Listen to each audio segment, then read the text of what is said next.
नमस्कार दोस्तों, स्वागत है आप सभी का हमारे इस चैनल। दोस्तों, अगर आप भी अपनी लाइफ में कुछ नया सीखने की चाह रखते हैं तो इस चैनल को अभी सब्सक्राइब कर लें। हे दुर्गा माता, आपसे हाथ जोड़कर निवेदन है कि आपके इस वीडियो को जो भी लाइक और चैनल को सब्सक्राइब करे उसके जीवन में कभी दुख दर्द मत आने देना। माता रानी आपके सभी कष्टों को समाप्त करे, आपकी झोली खुशियों से सदैव भरी रहे। दोस्तों, नवरात्रि का महापर्व 9 देवी अर्थात 9 कन्याओं को समर्पित है। कन्या पूजन करने से हमारी समस्त पीड़ा दूर होती है, दुख दर्द दूर होते हैं, हर कष्ट दूर होते हैं, ग्रह क्लेश हमारे जीवन से हमेशा के लिए दूर हो जाते हैं। यहाँ तक कि पितृ दोष, राहु दोष, मंगल दोष, काल सर्प दोष, मात्र कन्या पूजन से शनि से पीड़ित व्यक्ति को राहत मिलती है, सुकून मिलता है, घर में खुशियां आती हैं तथा अकाल मृत्यु घर में कभी नहीं होती। दोस्तों, हम आपको बता दें, इस बार माता रानी हाथी की सवारी पर पृथ्वी लोक पर आ चुकी हैं और भक्तों के कष्टों को दूर करेंगी। जब जब माता रानी हाथी पर सवार होकर आती है तब तब धरती पर फूल खिलते हैं और वर्षा होती है तथा हरियाली की उत्पत्ति होती है और जीवन सुगम हो जाता है।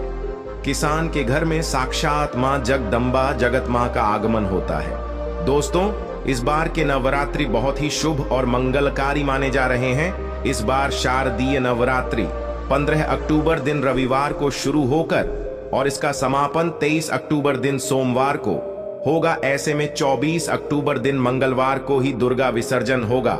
जो लोग माता रानी की स्थापना करते हैं, मूर्ति स्थापना करते हैं, वह लोग 24 अक्टूबर दिन मंगलवार को विसर्जन करेंगे। दोस्तों, नवरात्रि की अष्टमी और नवमी तिथि पर कन्या पूजन का विधान है। इस बार महा अष्टमी तिथि 22 अक्टूबर 2023 यानी कि इस दिन रविवार है और नवमी तिथि 23 अक्टूबर 2023 दिन सोमवार को है। ऐसे में आप अष्टमी और नवमी को इन दोनों तिथियां में कन्या पूजन अवश्य ही करें। कन्याओं को भोजन अवश्य खिलाएं। शास्त्रों में 9 दिनों के नवरात्रि को बहुत ही शुभ और मंगलकारी माना जाता है और वही 8 दिनों के नवरात्रि को अच्छा नहीं माना जाता। ऐसे में 10 दिनों के नवरात्रि बहुत ही शुभ माने गए हैं। शास्त्रों के अनुसार नवरात्रि के दिनों में माता रानी का पूजन करने से, कन्या पूजन करने से मां अभय वरदान प्रदान करती है। कुंडली में जो कष्ट होते हैं उन्हें ठीक कर देती है। श्रीधर की तरह ही सच्चे हृदय वाले व्यक्ति के सभी कष्टों का निवारण मां शीघ्र ही करती है। मां की उपासना से विनम्रता का विकास होता है। सभी कष्ट, दरिद्रता, दुख, कष्ट नष्ट हो जाते हैं। नवरात्रि में माता रानी का व्रत और पूजन किया जाता है, लेकिन नवरात्रि के दौरान सबसे ज्यादा महत्व होता है कन्या पूजन का। दोस्तों, कन्या रानी जो होती है फूल की पंखुड़ियों की तरह नाजुक होती है। कन्या पूजन सर्व प्रिय है, श्रेष्ठ है। कन्या के रूप में स्वयं जगदम्बा देवी, माता वैष्णो देवी या अर्थात समस्त ब्रह्मांड इनके शरीर के कण कण में वास करते हैं। बहुत कम लोग जानते हैं 33 कोटि देवी देवताओं का वास होता है कन्याओं के मस्तक पर। कन्या चाहे छोटी हो चाहे बड़ी हो, वह सदैव पूजनीय है, मां के समान मानी जाती है। दोस्तों, माना जाता है व्रत और उपासना से माता रानी इतना प्रसन्न नहीं होती है जितना कि कन्या पूजन से होती है। नवरात्रि में छोटी छोटी कन्याओं को माता रानी का स्वरूप माना जाता है। कन्याओं को भोग लगाया जाता है, उन्हें प्रसन्न किया जाता है और बदले में आशीर्वाद मांगा जाता है। कन्याओं को प्रसन्न करने के लिए गिफ्ट आदि उपहार वगैरह दिए जाते हैं। माना जाता है अगर कन्याओं को कोई भेंट दी जाए और वह उसे खुशी खुशी स्वीकार कर लें तो इसका मतलब है माता रानी अर्थात माता वैष्णव ने वो भेंट स्वीकार कर ली। जिन पर कन्याएं प्रसन्न होती हैं तो समझो उन्हें माता रानी का आशीर्वाद मिल गया और माता रानी की कृपा से उन्हें मुन्ह मांगा वरदान प्राप्त होता है। कन्या पूजन कोई मामूली पूजन नहीं होता। समस्त ब्रह्मांड में जो पूजा होती है उनसे बढ़कर कन्या पूजन को माना जाता है। 10 बार गंगा स्नान करने से और 100 बार यज्ञ करने से तथा 1000 बार यात्रा करने से जो पुण्य मिलता है वह मात्र एक बार कन्या पूजन करने से करोड़ों गुना भक्त को मिल जाता है, प्राप्त हो जाता है। दोस्तों, इसीलिए कहा जाता है कि कन्याओं को सताना नहीं चाहिए, जिससे समस्त ब्रह्मांड हिल जाता है। कन्याओं की जितनी सेवा की जाए कम ही होती है। कन्या ये कोई मामूली नहीं होती। कन्या के रूप में स्वयं उनके मस्तक पर विराजमान होकर स्वयं देवी चलकर आपके घर तक आती है। नवरात्रि में 2 साल से लेकर 10 साल तक की कन्या का पूजन होना चाहिए। अष्टमी अथवा नवमी को कन्याओं के पैर धोकर भोजन कराना, उपहार आदि देना श्रेष्ठ माना जाता है, दुर्लभ माना जाता है। ऐसा मौका कभी हाथों से नहीं जाने देना चाहिए। इस दिन जितना ज्यादा हो सके कन्याओं को हाथ पकड़कर, पैर पकड़कर अपने घर तक लेकर आए। दोस्तों, वीडियो में आगे बढ़ने से पहले आप अपनी राशि भी कमेंट बॉक्स में जरूर डाल दीजिएगा। यदि हमारे पास कोई उपाय होगा तो वह आकर हम आपके कमेंट के रिप्लाई में बता देंगे। कोई भी राशि के अनुसार अगर उपाय करता है तो माता वैष्णव बड़ी प्रसन्न होती हैं और ऐश्वर्य धन प्रदान करती है, माला माल बना देती है। इसीलिए राशि कमेंट में जरूर छोड़ें और हाँ, माता को एक लायक जरूर करें। लायक करने में कंजूसी न करें। दोस्तों, कैसे करें का स्वागत। कन्या जब आपके घर आए तब सभी के पैरों को दूध और पानी से उनके पैरों को बुलाना चाहिए। खासकर मर्दों को कन्याओं के पर आवश्यक होने चाहिए। इससे मियां वैष्णो प्रसन्न होती हैं। दोस्तों, फिर उसके बाद कन्याओं को किसी साफ जगह पर जमीन पर कपड़ा बिछाकर बैठाना चाहिए। उनके माथे पर अक्षत, फूल और कुमकुम लगाना चाहिए। फिर उसके बाद भोजन ग्रहण करवाना चाहिए। लेकिन हमेशा याद रहे, कन्याओं की थाली में 3 पूरियां कभी ना रखें। इसे शुभ नहीं, घोर अशुभ माना जाता है। 3 पूरियां तथा 3 रोटियां मरने वाले व्यक्ति के लिए निकाली जाती है और जेल में कैदियों के लिए दी जाती है। ऐसे में कन्याओं को उनकी थाली में 3 पूरी कभी ना दे, लेकिन 1-2 करके पूरियां दे सकते हैं। इससे 3 संख्या बढ़ जाती है और दोष भी नहीं लगता। दोस्तों, कन्याओं को खाना खिलाने के बाद अंतिम में कन्याओं के सर पर लाल चुनरी डालना आना चाहिए और भोजन में आपको खीर, पूरी, हलवा, चना तथा आलू की सब्जी, छोले वगैरह की सब्जी खिलानी चाहिए। पनीर आदि भी खिलाया जा सकता है। वैसे माता रानी का प्रिय भोजन खीर, हलवा, पूरी और छोले आदि ही है, लेकिन भूल से भी लहसुन और प्याज का इस्तेमाल कभी ना करें, अन्यथा अनर्थ हो जाएगा। अक्सर कई लोग कन्याओं को कुरकुरे का पैकेट, चिप्स वगैरह का पैकेट खेलते हैं, जो कि घोर अनर्थ माना जाता है, क्योंकि इसमें लहसुन प्याज का इस्तेमाल होता है, जिसके कारण आपका व्रत खंडित हो सकता है। माँ दुर्गा क्रोधित हो सकती है। जहां आपने 9 दिनों तक लहसुन प्याज का परहेज किया, लेकिन आपकी एक गलती पूरे व्रत को खंडित कर सकती है। इतना भी नादान नहीं बनना चाहिए कि माता रानी रुष्ट हो जाए और कन्याओं को भी अशुद्ध होना पड़े। कन्याओं को डब्बा बंद कोई भी ऐसी चीज ना खिलाएं जिसमें लहसुन प्याज होता है। कई चीज तो ऐसी होती हैं मार्केट में जिसके अंदर लहसुन प्याज का इस्तेमाल होता है। ऐसा आप कभी मत करना। दोस्तों, कई लोग कन्या पूजन में खाना घर पर नहीं बनाते और मार्केट से रेडीमेड लाकर ही खेलते हैं तथा दही जलेबी खिलाते हैं, जो कि शुभ नहीं माना जाता।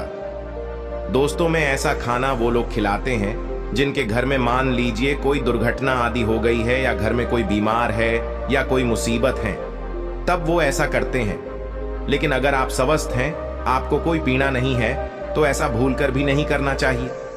माता रानी दही जलेबी नहीं, आपके हाथों का बना भोजन खाना चाहती है, आपका प्यार चाहती हैं।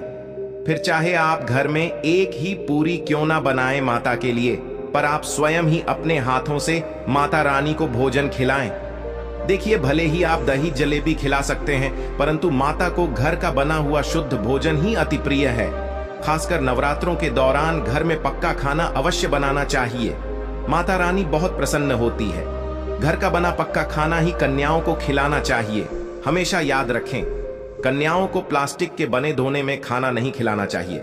ऐसे बर्तन पूजा पाठ के लिए शुभ नहीं, अशुभ होते हैं, क्योंकि प्लास्टिक के ज्यादातर बर्तन जो होते हैं जानवरों की हड्डियों द्वारा बनाए जाते हैं। इसीलिए ऐसा पाप मत करना। कन्याओं को हमेशा स्टील के बर्तन या पत्तों से बने बर्तनों में ही भोजन कराना चाहिए। बहुत ही शुभ माना गया है। अगर पेड़ के पत्ते में भोजन कराते हैं तो माता अभय वरदान प्रदान करती है। दोस्तों, में एक और बात हम आपको बताने वाले हैं कि यदि नवरात्रों के समाप्त होने के बाद यदि बीच में कन्या पूजन में शुक्रवार का दिन पड़ जाए तो कन्याओं को कोई भी खट्टी चीज नहीं खिलाना चाहिए, क्योंकि शुक्रवार का दिन माता संतोषी को समर्पित होता है और माता संतोषी नवरात्रों के दिनों में सक्रिय अवस्था में होती है, यानी वो भी 9 देवियों के साथ में आपके घर में आती है। इसीलिए कन्याओं को भूलकर भी शुक्रवार का दिन अगर पड़ जाए तो खट्टी चीज घर में नहीं बनाना चाहिए और कन्याओं को भी खट्टी चीज नहीं खिलाना चाहिए। घोर पाप लगेगा। आपका किया कराया सब बर्बाद हो सकता है खट्टी चीजों से।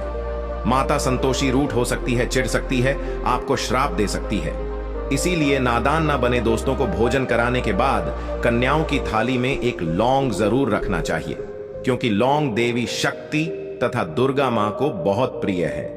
लौंग माता शक्ति का प्रतीक होती है। लौंग में नवदुर्गा का वास होता है। इन 9 दिनों में माता रानी को लौंग का भोग ही लगाया जाता है। तो खाना खाने के बाद कन्याओं को लौंग अवश्य अर्पित करें। माता रानी को अमृत से बढ़कर लौंग प्रिय है, इसीलिए कन्याओं को थाली में चुपचाप एक लौंग जरूर रख दें। आपका भाग्य चमक जाएगा। माता लक्ष्मी आपके जीवन में धन की कोई भी कमी नहीं होने देंगे। दोस्तों, आपको बता दें, कन्याओं को उपहार में क्या दे। कन्याओं को खुश करने के लिए उनकी थाली में दक्षिणा डालें, ताकि आपके घर में संपन्नता बनी रहे तथा धन की कोई भी कमी ना हो। कन्या जब आपके घर से खुशी खुशी धन लेकर जाती है, तो वह भी आपको खुशी खुशी कई गुना आपको धन प्रदान करती है। इस समय कंजूसी मत करना। खुशी खुशी कन्याओं को धन अवश्य देना। कन्याओं को कोई सुंदर गिफ्ट दे सकते हैं। शास्त्रों में बताया जाता है कि कन्या जितना खुश होती है, माता रानी उतना ही जल्द फल की प्राप्ति प्रदान करती है। ऐसे में आप कन्याओं को चॉकलेट बॉक्स दे सकते हैं तथा खूबसूरत कपड़े दे सकते हैं। याद रहे, काले कपड़े ना दें और स्टील के बर्तन भी गिफ्ट के तौर पर दे सकते हैं। याद रहे कि कन्याओं को लोहे का कोई भी सामान नहीं देना चाहिए, नहीं तो राहु केतु का प्रभाव आपके जीवन में प्रवेश कर जाएगा। राहु काल तथा राहु दोष आपको लग जाएगा, आप बर्बाद भी हो सकते हैं। दोस्तों, जब कन्या अपने घर के लिए प्रस्थान करें तो उनके चरण जरूर छू लें और अपने मन में अपनी प्रार्थना को पूरा करें। सच्चे दिल से मांगी हुई मुराद माता रानी अवश्य ही पूरी करती है। सच्चे दिल का मतलब होता है मन में कोई भी लालच ना हो, और अगर वो लालच माता को पाने के लिए बन जाए तो उसे बोलते हैं सच्ची श्रद्धा और सच्ची भक्ति। ऐसी भक्ति के आगे स्वयं 33 कोटि देवी देवता आपको नमस्कार करते हैं। दोस्तों, नवरात्रों के दिनों में अगर मिल जाए आपको ये संकेत, तो समझो मां दुर्गा आपके घर में आ चुकी है। ये संकेत बताते हैं मां दुर्गा का आशीर्वाद आपको प्राप्त होने वाला है। तो आइए शुरू करते हैं दोस्तों। पहला संकेत, जब आप कलश स्थापना करते हैं तो जड़ से निकली हरियाली बहुत ही शुभ मानी गई है। कहा जाता है कि जड़ से निकली हरियाली हमारे भविष्य में होने वाले अच्छे और बुरे होने का संकेत देती है। ये सभी बातें हमारे आने वाले साल का भविष्य बताती हैं। यदि आपने जॉब हुए हैं और वह किसी कारणवश नहीं हो पाए हैं, तो यह संकेत बड़ा ही मनहूस माना गया है। कहा जाता है कि नवरात्रों में जौ अगर सूख जाते हैं या बढ़ते नहीं हैं, तो आपको समझ लेना चाहिए कि ये साल आपका खराब होने वाला है तथा घर में कोई बीमारी आने वाली है, या दिन दुगनी रात चौगुनी आपकी कम होने वाली है या घटने वाली है। दोस्तों, ये धन हानि का संकेत माना गया है, क्योंकि आपने कोई ना कोई गलती ऐसी कर दी होगी जिसके कारण माता रानी नाराज हो गई है। इसीलिए माता से आप क्षमा अवश्य मांग ले। मां अपने भक्तों को अवश्य माफ करती है। एक मां ही होती है जो अपने बेटे को, अपने लाल को हर गलती पर माफ करती है। लेकिन ऐसा बेटा किस काम का जो मां से माफी ना मांगे। इसीलिए माता रानी से अपनी गलती की माफी अवश्य मांग लें। मियां वैष्णव अपने भक्तों को कभी निराश ही नहीं करती, बल्कि उन्हें धन धान्य से और खुशियों से परिपूर्ण बना देती है। और दोस्तों, यदि जो हरे भरे हो जाते हैं तो यह शुभ संकेत होता है। इससे आने वाले समय में आपको बहुत ज्यादा ही धन लाभ होगा। माना जाता है कि 1 रुपए का सिक्का या चांदी का कोई भी सिक्का जड़ के बीचों बीच में अगर मिट्टी में दबा दिया जाए तो घर में सुख समृद्धि आती है।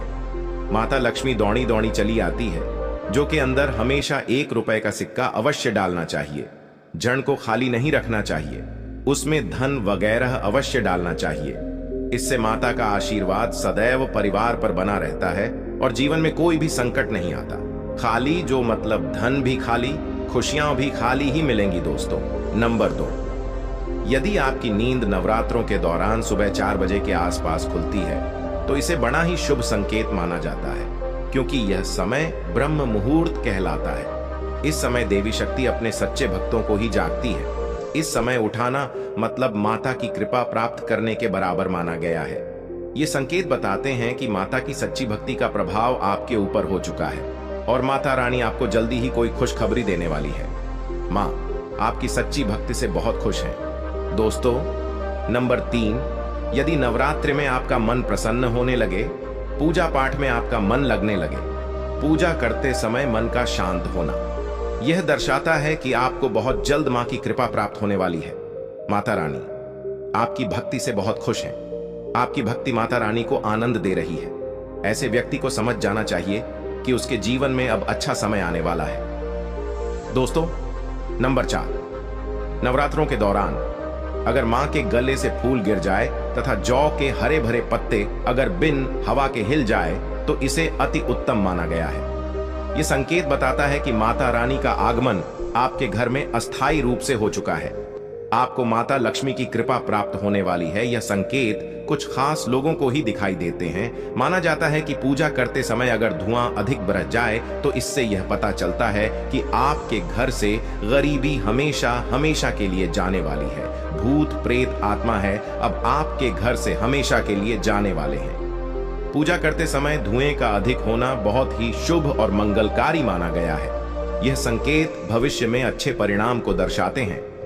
दोस्तों, नंबर 5, द्वार पर गाय का आना वेदों में बताया जाता है कि नवरात्रि के दौरान गाय माता का घर में आना बड़ा ही शुभ संकेत माना गया है। नवरात्रि में द्वार पर गाय का आना अत्यंत शुभ है। यदि आपके भी द्वार पर गाय आती है तो गाय के माथे पर कुमकुम लगाना ना भूलें तथा गाय को रोटी जरूर खिलाएं। इससे मां दुर्गा अत्यंत प्रसन्न होंगी और आपकी झोली खुशियों से भर देंगी। द्वार पर गाय का बार बार आना भी जीवन में आने वाले अच्छे संकेतों की ओर इशारा करता है। दोस्तों, नंबर 6, सपने में शेर का दिखाई देना।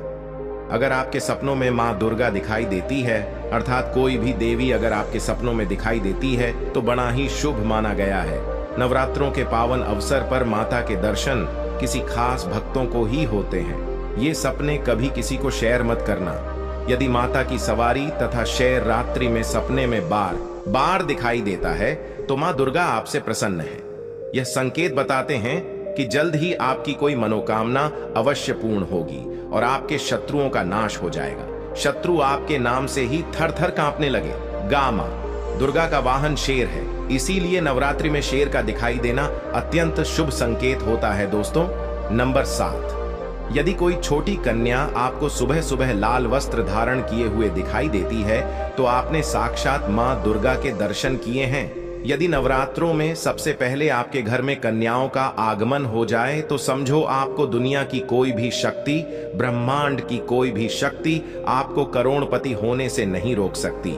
आपके जीवन में आपके घर में माता लक्ष्मी का आगमन होने वाला है। आप दिन दुगनी रात चौगुनी तरक्की करेंगे। अब आप खुशियां मनाइए और मिठाइयां बांटें। ऐसे में कन्याओं को भरपूर तरीके से खुश रखें और उनका आगमन दूध से चरण धुलाकर करें।